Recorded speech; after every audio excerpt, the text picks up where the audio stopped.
सभी व्रतों में श्रेष्ठ पुण्य प्रदान करने वाली वैशाख पूर्णिमा का व्रत।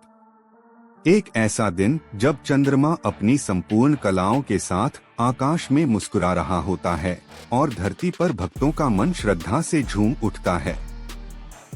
लेकिन क्या आप जानते हैं, इस पावन तिथि से जुड़ी एक ऐसी कथा जो न केवल पुण्य की राह दिखाती है बल्कि जीवन की सच्ची सीख भी देती है। यह कथा है प्राचीन काल की एक निर्धन ब्राह्मण की, जिसका नाम था धर्मदत्त।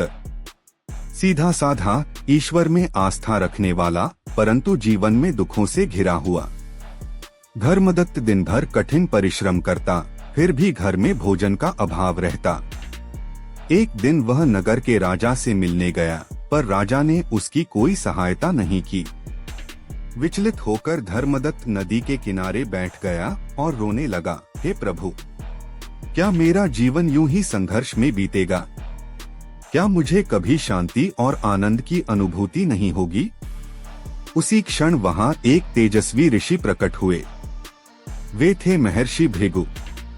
उन्होंने धर्मदत्त से कहा, वत्स, दुखी मत हो। वैशाख माह की पूर्णिमा को व्रत करो। स्नान, दान और जप से वह पुण्य प्राप्त होगा जो कई जन्मों के कर्मों को नष्ट कर देगा। धर्मदत्त ने ऋषि की बातों को शिरोधार्य किया। अगले वैशाख पूर्णिमा पर उसने पवित्र नदी में स्नान किया, व्रत रखा और निर्धनों को अन्न वस्त्र का दान किया। उस रात चंद्रमा की शीतल चांदनी में उसे एक दिव्य अनुभूति हुई। उसने स्वप्न में भगवान विष्णु के दर्शन किए। प्रभु ने कहा, हे धर्मदत्त, तेरे पुण्य कर्मों से तेरा भाग्य बदल जाएगा। तेरी साधना सफल हुई।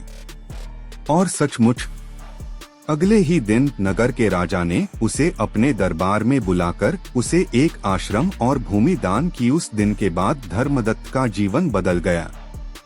वह न केवल भौतिक रूप से समृद्ध हुआ बल्कि आध्यात्मिक ऊंचाई भी प्राप्त कर गया। उसने अपना शेष जीवन सेवा और तप में समर्पित कर दिया।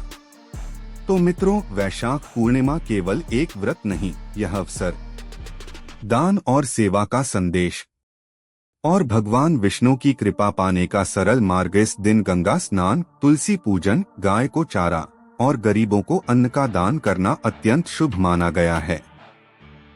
यह वह दिन है जब बुद्ध भगवान को भी ज्ञान की प्राप्ति हुई थी।